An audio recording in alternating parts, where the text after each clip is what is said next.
My child, you ask me about Jesus. A simple question, spoken with the innocence of a young heart, but one that reaches deep into the soul of who we are as people, not just as leaders, citizens, or followers of any one faith, but as human beings sharing this earth, this life, under one sky.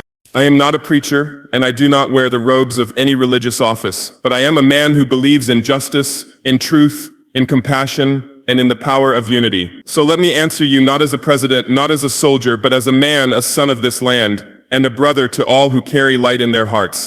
Jesus, peace be upon him, was a man of courage. He stood against tyranny. He defended the poor. He did not amass wealth. He walked with the hungry, healed the broken, and loved without boundaries. His message was not about conquest, but about sacrifice, not about titles, but about service. If Jesus were here today, he would not ask what name we give to God. He would ask how we treat the widow, the orphan, the prisoner, the hungry child. He would ask whether we close our doors to our neighbor, whether we raise our hands in kindness or in cruelty. That is the measure of our faith, of any faith, not in the rituals we recite, but in the lives we touch. When you ask me about Jesus, I see a deeper question. You are asking whether love still has a place in power, whether a leader can follow the example of someone who chose a crown of thorns instead of a throne of gold. And I say to you, yes, love must have its place. If it does not, we have no future. If it does not, we are only building stronger prisons, not freer nations. Our land has suffered under colonizers, under greed, under betrayal from within and without. We know what it is to be crucified in silence while the world looks away. But we also know resurrection, not of one man but of a people who refuse to die. We rise each time we say no to fear, each time we choose truth over corruption, each time we feed a hungry mouth instead of funding our own power. So let them be shocked if they wish. Let them be shocked that a leader will speak the name of Jesus not as a weapon, not to divide, but as a mirror, because in his story we see our own, the fight for justice, the price of peace, and the glory not of empire but of sacrifice. You little girl, with your question, have reminded me of something precious, that leadership is not about command but about example. And if my example must reflect even a shadow of what Jesus stood for, then I will consider my duty not a burden but an honor. May we all lead with hearts open like his, regardless of our faith, regardless of our name for God, because truth in the end wears no uniform, and love belongs to us all.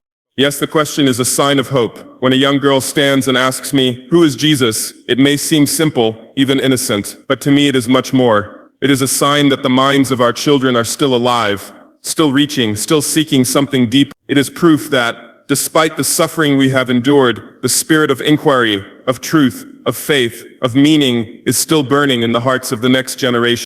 In a time when many people are taught to fear asking questions, when truth is too often buried under propaganda, dogma, or silence, this question reminds me that our struggle is not in vain, because what we are truly fighting for is not only land, or governance, or resources. We are fighting for the freedom of thought. We are fighting for the dignity of the human spirit. You see, in many parts of the world, even in our own countries, young people are taught what to think, not how to think. They are given rules, but not reasons. They are told who to follow, but not why. And over time, this kills something sacred inside them. It turns vibrant minds into obedient machines. But when a child, especially a girl in a world that often silences her, stands and asks such a profound question, who is Jesus? I do not see just a curiosity about religion. I see a desire to understand truth, to grasp something higher than herself, and to make sense of the world she is growing up in. And that is what gives me hope. Because our revolution is not about taking power for ourselves. It is not about revenge. It is about building a society where that girl, and every child like her, can grow into a free human being, a thinking being, a questioning being, a being of conscience. Let me tell you something, the most dangerous societies are not those with weapons, but those where people no longer ask questions. That is when corruption flourishes. That is when oppression becomes normalized. That is when injustice wears a suit and calls itself law. That is what we are resisting.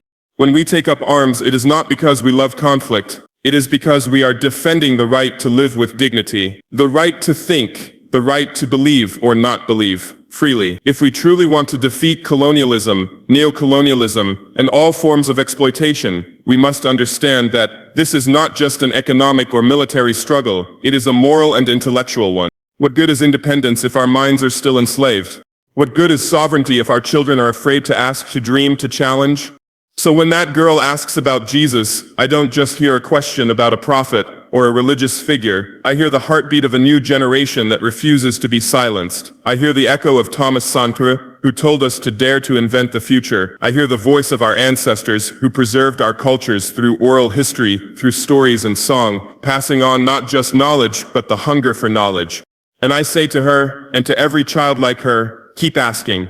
Ask about Jesus. Ask about truth. Ask about justice, freedom, history, identity. Ask why some people are rich while others starve. Ask why your country is rich in gold but poor in schools. Ask why we fight. Ask what peace really means. Ask who you are. That is the beginning of real liberation. This is why education must be at the heart of our revolution. Not just technical education, but moral and spiritual education. Not to indoctrinate, but to illuminate. To teach our youth not what to think, but how to think. That is why we must protect our schools, honor our teachers, and empower our mothers and fathers to raise children who are not afraid of their own minds.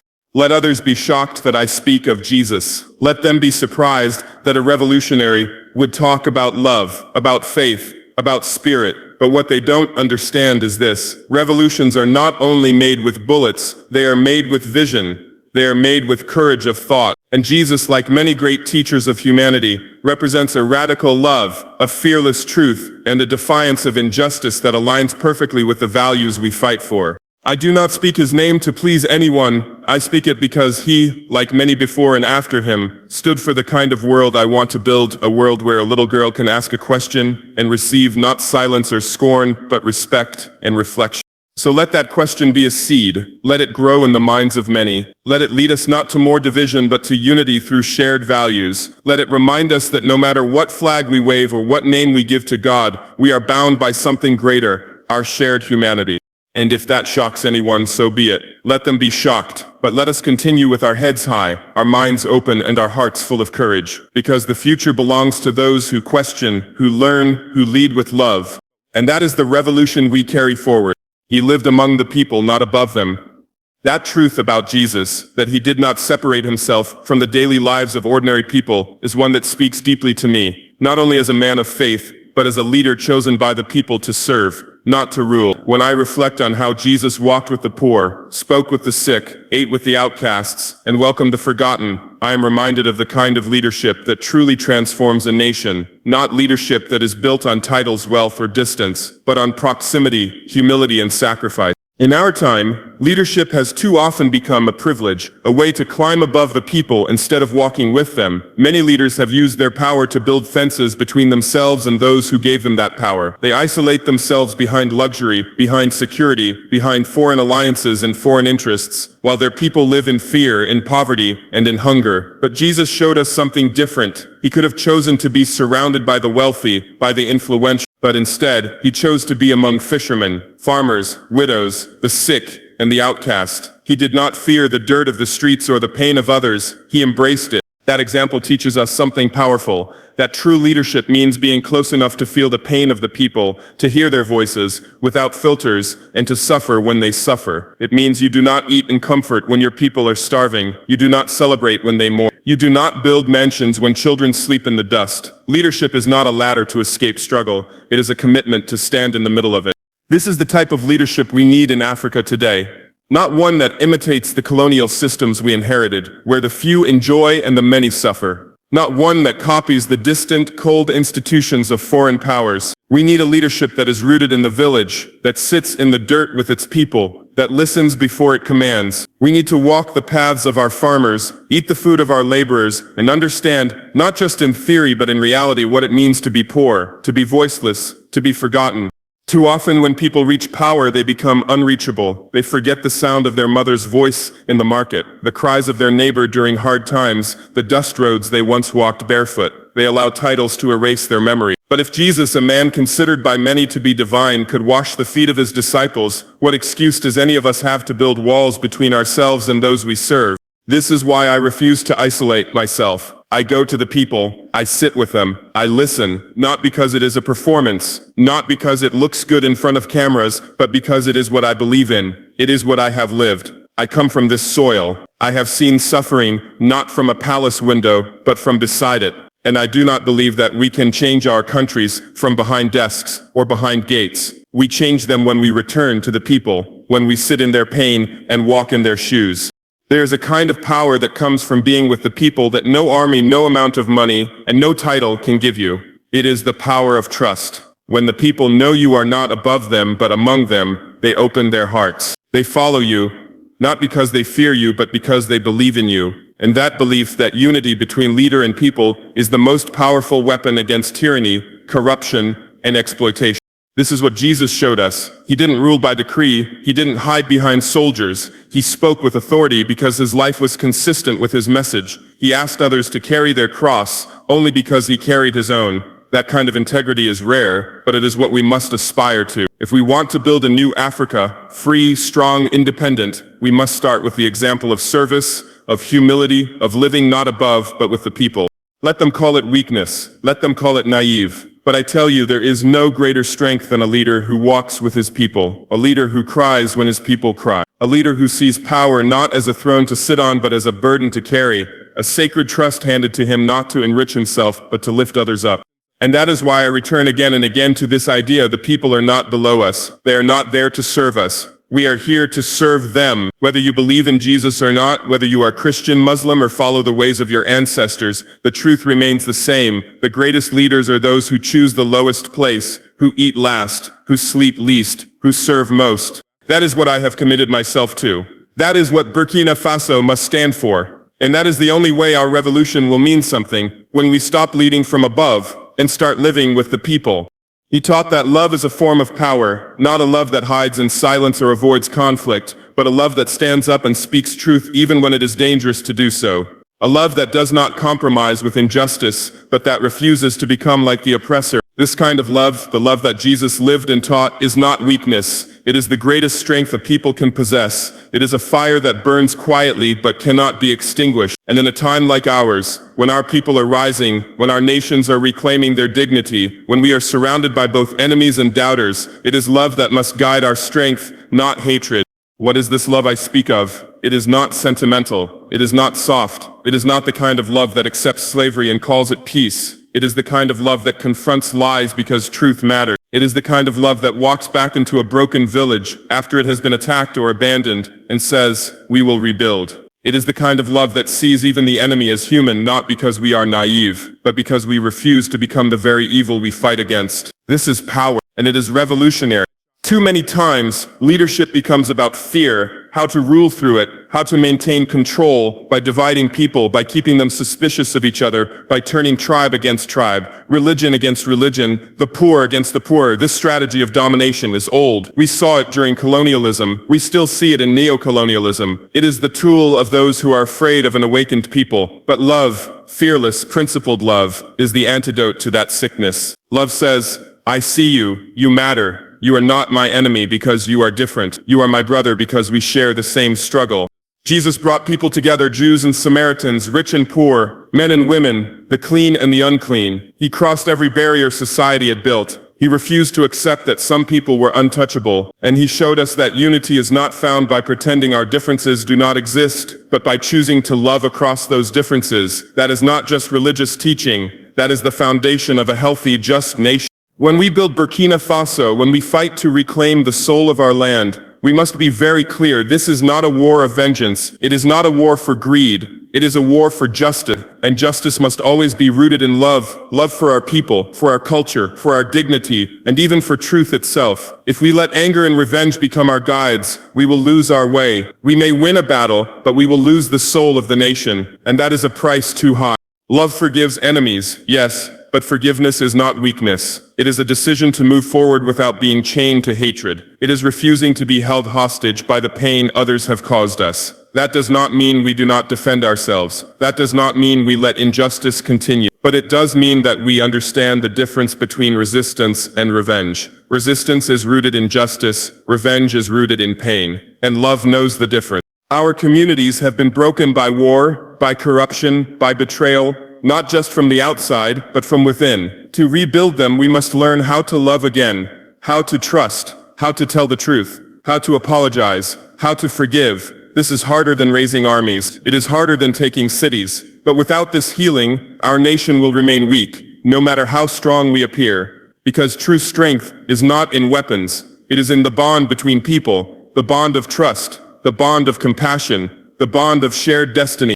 And this is why I say, again and again, that love is strategy. It is not just a feeling, it is a political and social choice. It is how we build unity across villages, across ethnic lines, across religious beliefs. It is how we prevent future conflicts. It is how we turn resistance into rebirth. Because a revolution that is not built on love will only create a new form of oppression, with different faces. Jesus knew this. He knew that love would be costly. He knew that it would not protect him from suffering.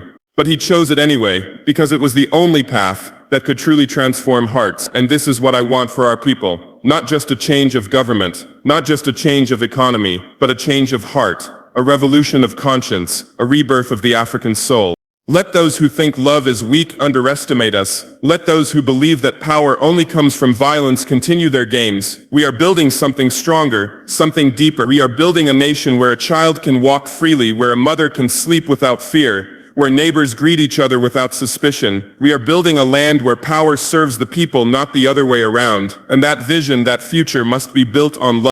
So no, love is not weakness. Love is the greatest force for change this world has ever known. It was love that gave Jesus the courage to confront empire. It was love that led others to follow him, even at great cost. And it is love that will carry us forward through struggle, through sacrifice, and into the kind of freedom that cannot be taken away. He rejected materialism and personal glory. Jesus never chased wealth. He never fought for crowns or gold. In a time when so many leaders enrich themselves while their people suffer, his example reminds us that true leadership means sacrifice, not accumulation. This lesson is not only spiritual, it is deeply political.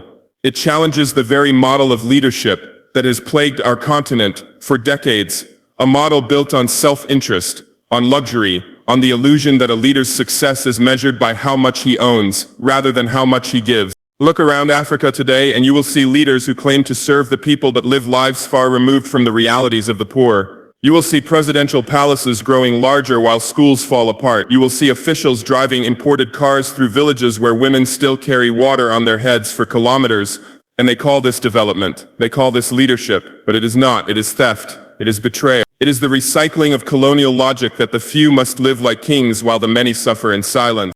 Jesus had none of this. He lived simply. He spoke plainly. He owned nothing, yet gave everything. He walked among fishermen and farmers, not because he lacked options, but because he chose to be close to the pain of the people. He had no palace, but he had the trust of those who followed him. He had no army, yet he moved hearts. He had no riches, yet he offered healing, truth, and courage. His life was his message, a rejection of the hunger for power, for titles, for gold. This is a direct challenge to the kind of politics we have inherited, politics that see power as a reward instead of a responsibility. Too many of our leaders have turned their offices into private businesses. They trade public service for personal gain. They forget that leadership is not about being served but about serving others, especially the most vulnerable. If Jesus had come to accumulate, he would have sat with kings. He would have taken bribes from the rich. He would have changed his message to please those in power, but he didn't. He remained faithful to the truth, even when it cost him everything. That is real strength. We must ask ourselves, why is it that in a land as rich as ours, the people remain poor? Why do we have gold, uranium, cotton, and land, and yet our children cannot eat 3 meals a day? It is not because of a curse. It is because of greed. It is because instead of rejecting materialism, too many of our leaders have embraced it as their god. They dress like kings while their people dress in rags. They speak of sacrifice while flying private jets. They preach development while hiding their fortunes in foreign banks. And they dare to ask for respect? I will not follow that path. I will not sit on a golden chair while children sleep on classroom floors. I will not shake hands with those who steal from our people and call it business. I will not use this office to enrich myself, because I know that every coin taken from the people is a betrayal of the struggle that brought me here. Leadership must be earned every day, not by wealth, but by humility, by discipline, by commitment to something greater than oneself. When we reject materialism, we free ourselves from the control of those who think they can buy our loyalty. That is what the colonizers did. They bought silence with gifts. They rewarded obedience with comfort. And that is what their successors, the neo-colonial agents, are still doing today. They invite African leaders to summits, give them handshakes and loans, and expect them to forget the suffering of their own people. But we are not here to be bought. We are not here to beg. We are here to reclaim what is ours, our dignity, our land, our future. And to do that, we must choose sacrifice over luxury. We must understand that true greatness is not found in how much we consume, but in how much we contribute. Jesus understood that. He did not die rich. He did not leave behind monuments, but his example has moved nations for centuries. Why? Because he gave everything for the truth. Because he did not lead for applause. He led out of love, out of conviction, out of an unshakable belief in justice. That is the kind of leadership that endures. That is the kind of leadership Africa needs. If we want to build a new Burkina Faso, one that is strong, independent, and free, we must break the chain of materialism. We must teach our youth that life is not about becoming rich at any cost, but about standing for what is right. We must show them that the greatest reward is not a luxury car, but a clear conscience, not a bank account, but a legacy of service. And we, the leaders of this revolution, must be the first to live by this truth, not in words, but in action. I will continue to walk that path not because it is easy, but because it is necessary. I do not want to be remembered as someone who ruled. I want to be remembered as someone who served, someone who gave everything, who expected nothing, who chose justice over comfort. Like Jesus, I reject the crown that glitters if it comes at the cost of my people's suffering. I choose the burden of leadership because I believe that the future of this continent will not be built by those who take, but by those who give. Let us walk together in that spirit. Let us build a leadership rooted not in gold, but in integrity, not in wealth, but in truth, not in personal glory, but in collective liberation, because only then will Africa rise, and only then will our people finally be free. His message belongs to all humanity. Whether you are Christian, Muslim, traditionalist, or none of these, the values he stood for, justice, mercy, truth, humility, are universal. This is why we must not let religion divide us. If we all applied the essence of his teachings, regardless of our faith, our societies would be stronger and more peaceful. This is the truth that many fear to say aloud, but I will not stay silent, because I have seen how people are divided not by their beliefs but by how others manipulate those beliefs for power. Religion, when used to uplift the spirit, is a blessing, but religion, when used to separate brothers and sisters, becomes a weapon. Jesus never asked for a church to be built in his name. He never asked for men to kill each other in his name. He spoke of love, of kindness, of standing with the poor, of challenging the hypocrites who use God's name to oppress others. That message is not for Christians alone. It is not locked inside the walls of a particular religion. It is a call to the conscience of every human being who still has ears to hear and eyes to see.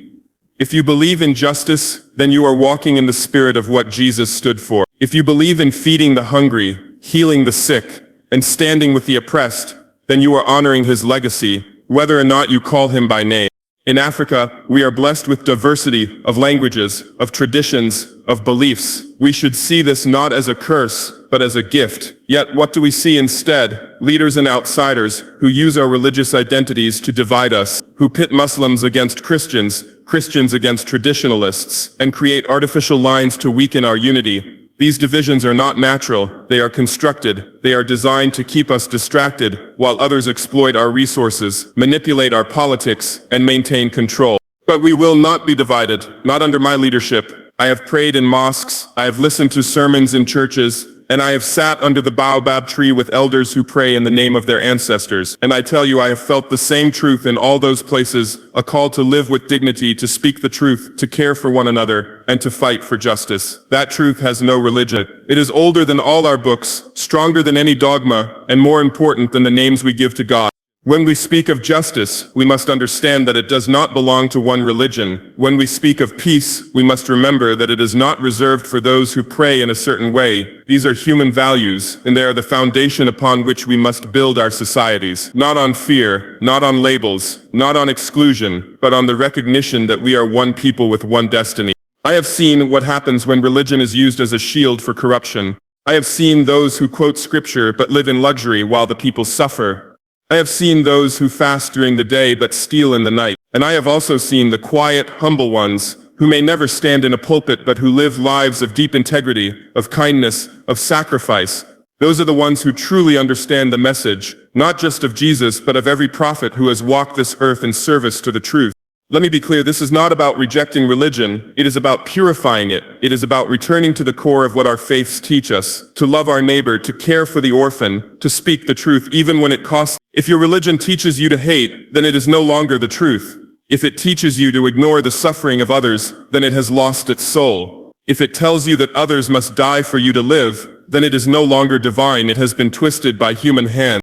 So we must stop asking who believes in what, and start asking who is living what. Are we just reciting prayers, or are we feeding the hungry? Are we building mosques and churches while our schools collapse? Are we defending truth, or are we hiding behind scripture to justify cowardice? I call on all our religious leaders, whether they speak in Arabic, French, Latin, or the sacred tongues of our ancestors, to return to the mission of service, to remember that their role is not to build empires but to heal nations, that they must not serve the interests of political power but the truth of the people. And I call on the people, all of you, to see each other not through the lens of religion but through the eyes of shared humanity. When your neighbor is sick, it should not matter if they pray like you.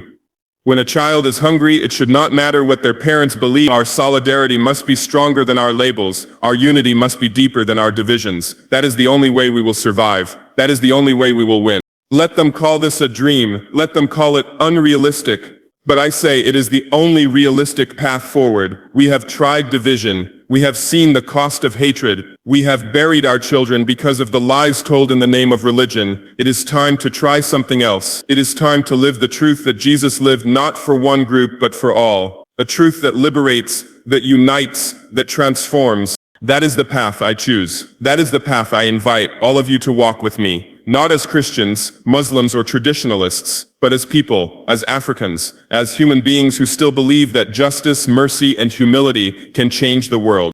The question itself is a sign of hope. That a young girl can ask such a question, boldly and without fear, shows the kind of future we are building, one where minds are free, questions are welcome, and faith is not dictated, but discovered. That is the freedom we fight for. That is the revolution we are committed to, one of conscience, not just of arms, because it is not enough to liberate a territory, we must also liberate the spirit. We must create a society where even a child knows that her voice has value, where the search for truth is not punished, and where asking about Jesus, about justice, or about the meaning of life is not a crime, but a mark of courage. When that little girl asked her question, she was doing something that many adults have forgotten how to do. She was questioning with honesty, with innocence, and with trust that she would be heard. That is something powerful, because silence is what keeps people oppressed. Fear is what keeps people obedient to lies. The greatest weapon of those who exploit us is not always the gun or the bomb. Sometimes it is the silence they force upon us. The silence that says, don't question, don't speak, don't think. But the moment a child questions openly, the silence is broken. And when the silence is broken, the chains begin to fall. This is why our enemies do not fear our weapons as much as they fear our ideas. They do not fear the bullet as much as they fear the young mind that begins to ask, why are we poor? Why are we ruled by men who do not care for us? Why is there injustice when there is enough for all? Why are our values traded for foreign interests? These questions shake the foundations of corrupt systems. They unsettle those who have grown comfortable in power. Because the moment people begin to think freely, they begin to walk freely. And when they walk freely, they build a new world, one that cannot be controlled by fear or bought by gold. That is why this question, so simple on the surface, carries a deep meaning for me. It tells me that what we are fighting for is not in vain, that our sacrifices, our sleepless nights, our fallen brothers and sisters are not for nothing. They are for this, for the birth of a new generation who are not afraid to ask, to think, to challenge, to dream. Because revolutions are not truly won on the battlefield. They are won in the classroom, in the family, in the heart. They are won when the next generation refuses to be shaped by the chains of the past. This is the freedom we must protect. Not just freedom from colonial control, but freedom of the soul. A people who are politically independent but mentally enslaved are still not free. A child who cannot ask questions is already in a prison, even if the land around her is liberated. And a society that fears its youth is a society that has no future. So I say to that little girl and to every child like her, keep asking. Do not be afraid. Your questions are powerful. They are the seeds of transformation. I also say this to the parents, to the teachers, to the religious leaders: let us not crush the curiosity of our children. Let us not make them fear knowledge. Let us not teach them obedience without understanding. Teach them to think, to doubt, to believe, to question, to seek truth wherever it is found. That is how we build a strong nation, a thinking nation, a people who are not manipulated by propaganda or controlled by fear. And for us, the leaders of this struggle, this question is also a challenge. Because if a child dares to ask, we must dare to answer. We must be ready to explain why things are the way they are and what we are doing to change them. We must be humble enough to admit what we do not know and brave enough to walk with our people in the search for answers. The time of leaders who speak only in commands, who hide behind silence, who see the people as subjects to be managed, that time must end. We must lead as servants, as examples, as listeners, and as learners. That little girl reminded me of what this revolution is truly about. Not about glory, not about revenge, not even about victory in the traditional sense, but about planting a new spirit in our land, a spirit of truth, of courage, of dignity, a spirit that says every person matters, every question matters, every child has a role in shaping the future, and that future must be free, not only politically but mentally, spiritually, and morally. We do not fear questions, we welcome them. We do not silence debate, we ignite it. We do not follow blindly. We walk with our eyes open, our hearts awake, and our minds alert. That is the new Burkina Faso we are building. That is the legacy we must leave behind. And that is the path we must stay on, no matter the cost. So let us thank that little girl, not just for her question, but for her courage. And let us remember that every time a child speaks truth, every time a mind awakens, every time a voice rises from the crowd to ask why, we are moving one step closer to the freedom we dream of. That is the revolution. That is the hope. And that is the fire that will never die.